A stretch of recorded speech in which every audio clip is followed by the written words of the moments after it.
তোমরা কি জানো মানুষ মারা যাওয়ার পর তার আত্মার কি হয়? একদিন নবী করিম সাল্লাল্লাহু আলাইহি সাল্লামের একজন সাহাবী মারা গেলেন।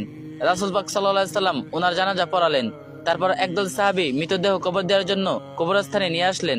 সবার সাথে আমাদের নবী করিম সাল্লাল্লাহু আলাইহি সাল্লাম হেঁটে হেঁটে আসলেন। দুজন সাহাবী কবর খুঁড়তে শুরু করলেন। সবাই মৃতদেহকে ঘিরে বসে আছেন। কবর খনন শেষ হওয়া পর্যন্ত অপেক্ষা করছেন। সবাই চুপচাপ, নীরব ও শান্ত একটি পরিস্থিতি। নবীজি গভীর মনোযোগ দিয়ে কবর খোঁড়া দেখছিলেন। একটু পর সবার দিকে তাকে জিজ্ঞেস করলেন, তোমরা কি জানো মানুষ মারা যাওয়ার পর তার আত্মার কি হয়? সবাই খুব আগ্রহ নিয়ে নবীজিকে বললেন, ইয়া রাসূলুল্লাহ সাল্লাল্লাহু আলাইহি সাল্লাম, আমাদেরকে বলুন। নবীজি সাল্লাল্লাহু আলাইহি সাল্লাম একটু চুপ করে থাকলেন। সবাই ওনার কাছে এসে ঘিরে বসলেন। মৃত্যুর পর আত্মার কি হয় এই তথ্য তাদের জানা ছিল না। আজ সেটা নবীজির মুখে শুনবেন। কত বড় সৌভাগ্য! শোনার জন্য সবাই অধিক আগ্রহে নবীজির কাছে এসে বসলেন। তিনি একবার কবরের দিকে তাকিয়ে মাথাটা তুলে আকাশের দিকে তাকালেন। তারপর তিনি গল্পের মতো করে বলতে শুরু করলেন, শুনো, যখন মানুষ একেবারে মৃত্যুর শয্যায়, তখন সে মৃত্যুর ফেরেশতাকে দেখে ভয় পায়।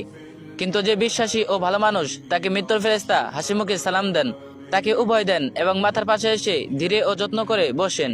তারপর মৃত প্রায় মানুষটির দিকে তাকিয়ে বলেন, হে পবিত্র আত্মা, তুমি তোমার পালনকর্তার ক্ষমা ও ভালোবাসা গ্রহণ করো এবং এই দেহ থেকে বের হয়ে আসো। মুমিনের আত্মা যখন বের হয়ে আসে, তখন সে কোনো ধরনের ব্যথা ও বেদনা অনুভব করে না। নবী আরো একটু ভালো করে উদাহরণ দিয়ে বললেন, মনে করো একটা পানির জগ কানায় কানায় পূর্ণ হয়ে যাওয়ার পর উপর থেকে এক ফোঁটা পানি যেমন নিঃশব্দে উপর থেকে নিচে নেমে আসে, ঠিক তেমনি নীরবে ও কষ্ট ছাড়াই আত্মাটির দেহ থেকে বের হয়ে আসে। সে সময় দুজন অন্য ফেরেশতা বেহেশত থেকে খুব সুগন্ধি মাখানো একটা নরম সুতার চাদর নিয়ে আসেন এবং তার আত্মাটিকে সে চাদরে আবৃত করে আকাশের দিকে নিয়ে যান। তারা যখন আকাশে পৌঁছান, তখন ফেরেশতারা সে আত্মাটিকে দেখার জন্য এগিয়ে আসেন। কাছে এসে সবাই বলেন, সুবহানাল্লাহ, কত সুন্দর আত্মা, কি সুন্দর তার ঘিরান। তারপর সবাই জানতে চান, এই আত্মাটি কার? উত্তরে আত্মা বহনকারী ফেরেশতা বলেন, উনি হলেন ফুলান ইবনে ফুলান। নবীর আরবিতে বলেছেন, বাংলা হলো অমুকের সন্তান অমুক।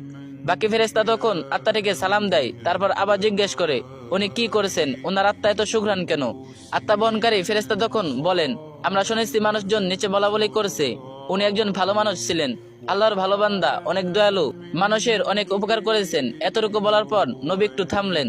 তারপর সবার দিকে ভালো করে দৃষ্টি দিয়ে ওনার কণ্ঠটা একটু বাড়িয়ে বললেন, এই কারণে বলছি, সাবধান, তোমরা কিন্তু মানুষের সাথে কোনো খারাপ ব্যবহার করবে না। তুমি মারা যাওয়ার পর মানুষ তোমার সম্পর্কে যা যা বলবে, আত্মা বহনকারী ফেরেশতারাও আকাশে গিয়ে ঠিক একই কথা অন্যদেরকে বলবে। এ কথা বলে তিনি আবার একটু চুপ করলেন, কবরটার দিকে দৃষ্টি দিলেন, আবার বলতে শুরু করলেন, এই সময় মানুষ যখন পৃথিবীতে মৃতদেহকে কবর দেওয়ার জন্য গোসল দিয়ে প্রস্তুত করবে, তখন আল্লাহ তাআলা আত্মা বহনকারী ফেরেশতাদেরকে বলবেন, যাও, এখন তোমরা আবার এই আত্মাকে তার শরীরে দিয়ে আসো।